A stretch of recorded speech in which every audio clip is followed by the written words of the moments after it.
Capítulo 34. Igualdade não é um ideal cristão. Se aceitarmos a ideia de hierarquia, precisamos saber onde estão os limites. Requereu-se ao reitor de uma pequena faculdade confessional que afrouxasse um pouco algumas regras, a fim de torná-las mais relevantes, mais realistas e mais aceitáveis aos alunos de hoje em dia. Aquele reitor, porém, já estava no ramo havia tempo suficiente para saber que o mesmo requerimento seria feito todos os anos. Todos os anos, o jornal estudantil publicava editoriais sobre o ponto de corte, os regulamentos dos dormitórios, o sistema de notas e a capela obrigatória. Você já percebe que isso foi alguns anos atrás. Os alunos de hoje dificilmente já ouviram falar de qualquer uma dessas coisas. Você pode comparar as edições de 1926 e 1956 e encontrar queixas semelhantes. Onde quer que você estabeleça limites, disse o reitor, é onde a batalha será travada. Nos breves 10 meses de sua vida antes da morte de seu pai, lembro-me de um único limite que ele teve de traçar para você. Ele deixou bem claro que você não devia tocar nos livros dele. Você pegou um na prateleira de baixo, rasgou uma página, levou uma palmada e, a partir de então, entendeu perfeitamente. A compreensão de um bebê geralmente está muito além da estimativa de seus pais, que não deveria chegar perto deles. Mas eu ainda consigo ver aquela sua carinha pensativa, autoconfiante, travessa e claramente desafiadora, enquanto rastejava lentamente em direção à estante, olhando-nos de soslaio, testando os limites. Observávamos em silêncio, também testando. Você prosseguiu. Um dedinho se ergueu do chão e avançou em direção aos livros. Valerie. Pausa. O dedo parado no ar. O olhar ainda desafiador. Silêncio. Então o dedo se moveu muito discretamente. Não. O dedo parou. A expressão relaxou e mudou repentinamente para uma de intencionalidade. Então você engatinhou para longe, como se tivesse assuntos urgentes a tratar em outro lugar. Os limites devem ser demarcados. O universo é regido por leis nas quais podemos confiar. Não apenas reitores de faculdade e pais traçam limites para controlar alunos e filhos. Qualquer negócio deve ser administrado por certos princípios claramente definidos. Um candidato a uma vaga de emprego recebe uma descrição do cargo, e se for escolhido para ocupá-lo e aceitá-lo, também aceita os limites que lhe são estabelecidos e as responsabilidades que o acompanham. Mas aí está a grande questão para nós, mulheres. Onde foram traçados os limites? Uma mulher está obrigada a se submeter ao marido? Uma mulher pode ser ordenada ao ministério da igreja? Ela está subordinada aos homens em todas as áreas da vida? Muitas mulheres prontamente aceitam a noção de uma ordem criada, mas consideram que homens e mulheres foram criados iguais. A igualdade não é de fato um ideal cristão. Em primeiro lugar, é muito difícil entender o que as pessoas querem dizer quando falam de igualdade. Certamente, elas não querem dizer que homens e mulheres são como as duas metades de uma ampulheta ou de uma laranja. Em seu House of Intellect, Jacques Barzun diz: os conceitos de superior e inferior só podem ser determinados a respeito de uma qualidade única para um propósito único. Os homens são incomensuráveis e devem ser considerados iguais. A igualdade é apenas uma das qualidades do homem e uma das mais dispensáveis. Podemos dizer que homens e mulheres são iguais no quesito de haverem sido criados por Deus. Tanto o masculino como o feminino são criados à sua imagem. Ambos carregam o selo divino. Ambos são igualmente chamados à obediência e à responsabilidade, mas há diferentes responsabilidades. Porém, Adão e Eva pecaram e são igualmente culpados. Ambos, portanto, são igualmente objetos da graça de Deus. A afirmação "todos os homens são criados iguais" é política, referindo-se a uma qualidade única para um propósito único. C.S. Lewis a descreveu como uma ficção legal, útil, necessária, mas nem sempre desejável. O casamento é um lugar ao qual ela não pertence de forma alguma. O casamento não é uma arena política. É uma união de dois opostos. É uma confusão utilizar expressões como separados mas iguais ou opostos mas iguais para se referir a essa inigualável união de duas pessoas que se tornam, porque foram criadas diferentes, para que assim pudessem tornar-se uma só carne. Capítulo 35. Herdeiros da Graça. Há um coelho roendo folhas de trevo bem embaixo da janela junto à qual estou sentada com minha máquina de escrever. 2 homens estão em cima de uma pequena lancha que passa pelo porto e 2 rolas carpideiras permanecem lado a lado sobre o fio telefônico. Agora, as roseiras selvagens estão em plena floração, quase cobrindo a cerca do outro lado da rua. É difícil continuar na máquina de escrever em uma manhã assim. Gostaria de caminhar com você pela praia e encontrar uma reentrância em uma duna na qual pudéssemos nos sentar e conversar. Seu aerograma chegou esta manhã, escrito logo após sua chegada a Amsterdã. Você escreveu sobre pequenos chalés de sapê, cobertos por trepadeiras, sobre altas e majestosas casas de pedra, com janelas que têm leves cortinas de renda e uma abundância de plantas e flores, e sobre belas terras agrícolas com canais margeando cada lote. Você observou a ordem e a limpeza. Cape Cod tem algumas cidades encantadoras, como Chatham, que também é bela e organizada. Ontem, homens estavam cortando o mato que cresce entre as pedras do meio-fio. Os chalés de telhas rústicas têm cortinas brancas. Há muitas hortas bem cuidadas, contornadas por cercas de arame para manter os coelhos à distância. A contagem de ontem, quando fui ao correio de bicicleta, foi de 44. Que alegria é essa que sentimos na ordem e no planejamento? Não é o mesmo tipo de prazer que sentimos no ritmo, que é a previsibilidade da música, nos padrões de um tapete oriental, nos movimentos calculados de uma dança, nas formas impecáveis de qualquer verdadeira obra de arte? Nossa alegria está na própria disciplina da coisa. A disciplina não sufoca, dá força e torna a beleza possível. Por que não deveria ser assim quando consideramos também a gloriosa ordem hierárquica?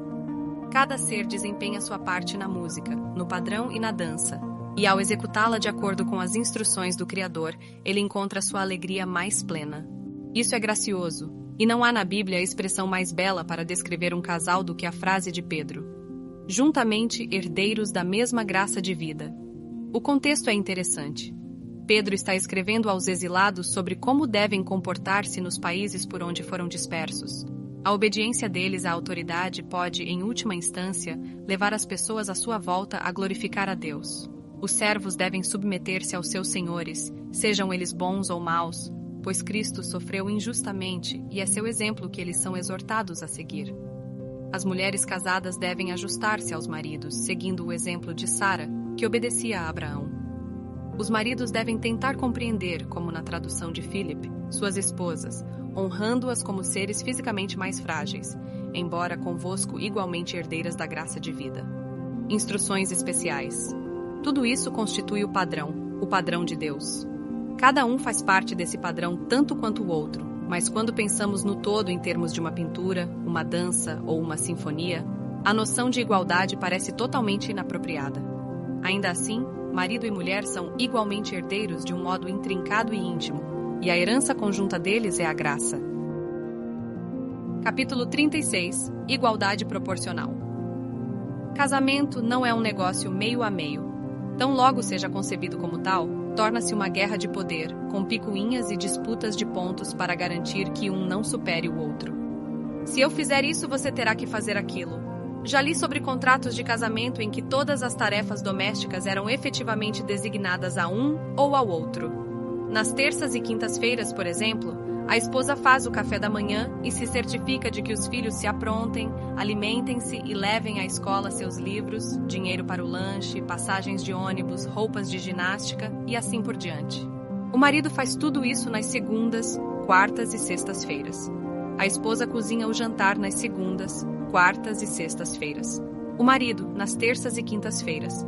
Os fins de semana são distribuídos de acordo com a quantidade de trabalho externo a ser feito, quem fez mais extras durante a semana, e assim por diante. Você consegue se imaginar aos sábados sentando-se para fazer a contagem de pontos? Você imagina chamar esse tipo de arranjo de casamento? Isso pode ser outra coisa senão uma parceria de negócios? Alguns, porém, chamam de liberdade ou maturidade.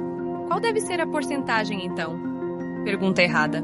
Vocês poderiam perguntar isso se fossem herdeiros em conjunto dos imóveis de uma tia-avó, mas nós estamos falando da graça, a graça de vida. As igualdades entre vocês já foram delineadas. Igualmente pecadores, igualmente responsáveis, igualmente necessitados de graça e igualmente objetos dessa graça. É aí que termina a divisão meio a meio. Vocês assumem a vida como marido e mulher e começam a sacrificar suas vidas, não como mártires, não como capachos ou ascetas fazendo um voto especial de santidade, mas como dois amantes que precisaram da graça e a receberam, que sabem muito bem que continuarão precisando dela e a recebendo todos os dias em que viverem juntos. É um grande alívio não termos de ser iguais. O lar é o lugar no qual devemos nos permitir ser desiguais, o lugar em que cada um conhece as desigualdades do outro e sabe, ademais, que são as desigualdades que fazem o lar funcionar. Mas desigualdade é realmente a palavra errada. Talvez a ideia de justiça de Aristóteles explique o que quero dizer. Ele chamou a justiça de igualdade proporcional. Ou seja, justiça é a arte de distribuir porções cuidadosamente calculadas de honra, poder, liberdade e coisas do tipo para os vários escalões de uma hierarquia social fixa, e quando a justiça é alcançada, produz uma harmonia de diferenças. Não vou defender a validade política da definição de Aristóteles. Deve ter funcionado em seu tempo e em outras épocas desde então, mas trata-se de outro mundo, um mundo com o qual os cristãos têm de conviver e do qual têm de participar, mas que não é necessariamente administrado sob princípios cristãos. Um lar cristão, entretanto, é um mundo em si mesmo, um microcosmo que representa, assim como a igreja representa, a hierarquia do próprio cosmos, e pode ser administrado sob princípios cristãos. Aquela expressão porções cuidadosamente calculadas já é o bastante para causar arrepio. A quem cabe aferir e distribuir essas porções? Claramente, alguém deve fazê-lo. Deve haver uma autoridade competente para fazer isso. Na casa em que cresci, éramos 6 filhos, com diferença de idade de até 16 anos. O melhor quarto, o único com banheiro, pertencia à esposa do meu avô, que morou conosco durante 8 anos. Quando ela morreu, aquele quarto passou a ser dos meus pais. A melhor cadeira da sala, aquela com abajur e apoio para os pés, era de meu pai. Ele se sentava à mesa de jantar em uma das extremidades. A mamãe se sentava na outra. Os filhos de 4 anos tinham trabalho a fazer assim como os de 20, mas cada um era cuidadosamente aferido. Os pequenos cuidavam das lixeiras, os grandes cozinhavam, cortavam a grama, passavam as roupas, pintavam a casa. As moças sabiam quais tarefas nessa lista lhes cabiam. Os rapazes, igualmente, sabiam as deles. As moças faziam a maior parte do trabalho de lavar a louça, mas os 4 rapazes se revezavam para secar e guardar. Minha mãe cozinhava enormes quantidades de comida boa e simples. Normalmente, havia o suficiente para quem quisesse repetir, mas minha mãe jamais guardava comida para alguém. Ocasionalmente, havia reclamações de injustiça do tipo: por que ele não precisa fazer isso também? Se restasse um biscoito no prato, a ideia de justiça da minha irmã era: alguém deseja isso mais do que eu? Se houvesse o que meu pai chamava de bate-boca entre os filhos, eles eram convocados separadamente para testemunhar. No minuto em que o reclamante começava com um bem, ele era interrompido. O que você fez? Essa era a questão. Eu só quero ouvir o que você fez. Às vezes, isso resultava no total enfraquecimento do testemunho e na desistência das acusações. Essa justiça doméstica era baseada na autoridade doméstica. No casamento, se 2 pessoas maduras se amam, toda essa questão de autoridade é quase inteiramente de compreensão tácita. Eu provavelmente poderia contar com uma mão, talvez com um dedo, os momentos em meus próprios casamentos nos quais isso se tornou uma questão consciente. Quando acontecia, claro, eu precisava me lembrar de que os limites haviam sido traçados. Não por meu marido, mas por Deus. Eu fora originalmente criada para ser uma auxiliadora, não uma antagonista. Capítulo 37. A humildade da cerimônia. Americanos têm nostalgia de cerimônias. A democracia nos dá poucas chances de pompa e nenhuma de esplendor, mas você está experimentando um pouco dessas coisas na Inglaterra. Em sua carta de ontem, você mencionou ter assistido à parada de aniversário da rainha. Oh, quanta realeza, quanta majestade, você escreveu. Todos aqueles guardas, a banda e a cavalaria, as cores e os trajes eram magníficos. A rainha-mãe veio na frente, em uma carruagem. Devemos ter ficado em pé por 3 horas. A multidão empurrava e se espremia. Se é empolgante ver a rainha, imagine como será ver Cristo, o rei. A Bíblia trata com naturalidade o patriarcado e a monarquia. É compreensível que essas noções apelem fortemente à imaginação daqueles que cresceram com a Bíblia. Também é natural que alguns questionem se essas são noções puramente culturais e políticas, e, portanto, puramente temporais, ou se há algo nelas que diz respeito à realidade eterna. Seriam a pompa e a cerimônia totalmente destituídas de significado, apenas relíquias excêntricas, embora interessantes, de uma era estranhamente desprovida de autocrítica? O salmista diz: não temas quando alguém se enriquecer, quando avultar a glória de sua casa, pois em morrendo nada levará consigo, a sua glória não o acompanhará. Ainda que durante a vida ele se tenha lisonjeado, e ainda que o louvem quando faz o bem a si mesmo, irá ter com a geração de seus pais, os quais já não verão a luz. O homem, revestido de honrarias, mas sem entendimento, é antes como os animais que perecem. Kipling escreveu: o tumulto e a gritaria se desvanecem, partem o rei e o capitão. Teu antigo sacrifício permanece, um humilde e contrito coração. Em algumas semanas você estará em casa novamente e nós teremos poucas semanas para conversar sobre seus planos de casamento, para decidir sobre coisas como a lista de convidados, o local da recepção, o menu que você deseja, além de comprar o vestido de noiva. Na biografia de seu pai, você lê as opiniões dele sobre festas de casamento, as formalidades mais vãs e sem sentido, nenhum vestígio de realidade. As testemunhas se vestem para se exibir, a carne reina por toda a parte. Nós, fundamentalistas, somos um bando de gente melosa e que gosta de aparecer. É apenas um enfado dispendioso. Mas ele escreveu isso quando tinha 21 anos. Se ele houvesse vivido mais do que os 28 anos que recebeu, talvez chegasse a entender o significado desse ritual. Algo totalmente estranho à sua criação. Você quer um lindo e longo vestido branco, além do véu tradicional. Você quer música, flores e um séquito de atendentes. Não para provar que você é gente melosa e que gosta de aparecer. Para nós, sinais e sons, símbolos e movimentos fazem parte da adoração e da celebração, e você quer que seu casamento seja cheio de sinais visíveis, tangíveis e audíveis do significado invisível e transcendente. Acaso a pompa seria incompatível com a humildade? Você ouviu o que C.S. Lewis disse em seu Preface to Paradise Lost. Acima de tudo, é preciso livrar-se da ideia medonha, fruto de um disseminado complexo de inferioridade, de que a pompa nas ocasiões adequadas tenha qualquer ligação com vaidade ou presunção.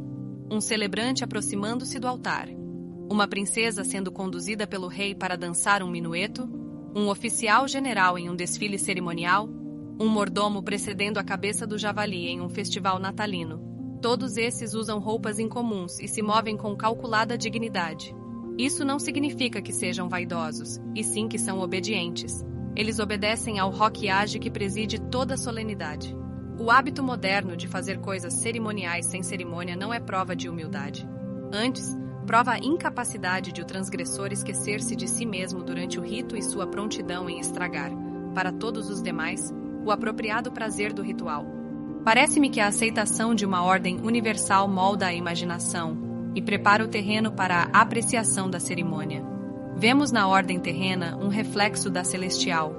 Encontramos nas cerimônias tradicionais a ocasião para nos submetermos às verdades maiores que elas representam. Seu casamento não será apenas uma desculpa para reunir todos os nossos amigos e parentes para compartilhar a nossa alegria, como dizem timidamente alguns dos convites de casamento pouco cerimoniosos de hoje em dia, na união entre você e Walt particularmente, mas uma celebração do matrimônio, de uma instituição ordenada por Deus na criação do homem, a qual deve ser iniciada tanto com solenidade como com alegria. A cerimônia fornece a forma, o ritual que, para citar Lewis novamente, torna os prazeres menos fugidios, que entrega ao sábio poder do costume a tarefa, para a qual o indivíduo e suas variações de ânimo são tão inadequados, de ser festivo ou sóbrio, alegre ou reverente, quando escolhermos sê-lo e não ao acaso. Capítulo 38. A autoridade. Há nas entranhas de cada um de nós uma forte resistência, que em última instância equivale a ódio pela autoridade. Nós nos contorcemos sob ela. Ninguém vai me dizer o que fazer. Farei o que eu quiser. Quem ele pensa que é? Mas o mundo não funciona sem autoridade. Alguém tem de nos dizer o que fazer. A questão não é quem esse alguém pensa que é, mas quem ele representa. Um soldado presta continência ao uniforme, não ao homem, pois, seja tal homem superior a ele em outros aspectos ou não, no exército ele representa certo nível de autoridade. Foi-lhe dada a patente. Sua patente não prova que ele é mais alto, mais legal, mais forte ou mais inteligente do que o homem que lhe presta continência. De alguma forma, entretanto, ele conquistou a sua patente. Aqueles que se chamam cristãos são um povo que aceitou a autoridade. Eles creram na avaliação que Deus tem a seu respeito e receberam o remédio divino com base na autoridade da Bíblia. Jesus disse: Toda a autoridade me foi dada. E ao chamar discípulos, ele os chamou a fazer 3 coisas: negar a si mesmos, tomar a sua cruz e segui-lo. É impossível fazer essas coisas sem reconhecer a autoridade. No Evangelho de Mateus, há uma história sobre um centurião cujo servo estava paralisado em casa, em terrível sofrimento. Jesus se ofereceu para ir e curá-lo, mas o centurião lhe pediu apenas para dizer uma palavra, e ele tinha certeza de que seu servo seria curado.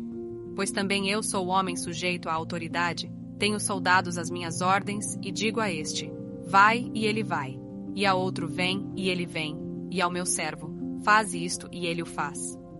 Foi sua própria experiência de autoridade que o capacitou a entender a autoridade, ou seja, o poder, da palavra falada por Jesus, e o Senhor disse que nem mesmo em Israel encontrara tamanha fé.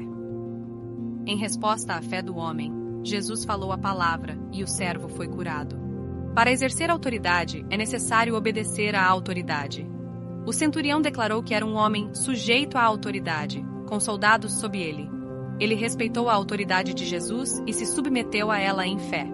A fim de sermos discípulos, devemos negar a nós mesmos, o que significa exercer autoridade sobre nosso próprio espírito. Devemos tomar a cruz, o que significa submeter-nos à autoridade de Cristo. E devemos seguir, o que significa prestar obediência contínua. Esse é o caminho não para o confinamento, para a escravidão, para um desenvolvimento atrofiado ou interrompido, mas para a plena liberdade pessoal. Não significa morte, mas vida. Não uma vida escrupulosamente restrita, mas vida abundante.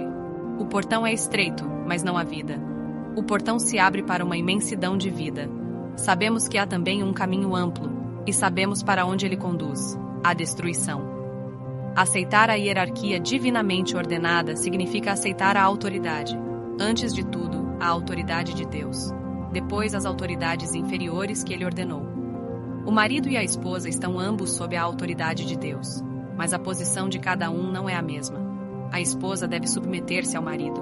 A patente do marido lhe é dada por Deus, assim como as posições dos anjos e dos animais são atribuídas, e não escolhidas nem conquistadas. O homem maduro reconhece que não conquistou nem mereceu seu lugar por inteligência, virtude, força ou amabilidade. A mulher madura reconhece que a submissão é a vontade de Deus para ela, e que obedecer a essa vontade não é para ela um sinal de fraqueza, assim como não o foi para o Filho do Homem quando disse: Eis aqui estou para fazer, ó Deus, a tua vontade.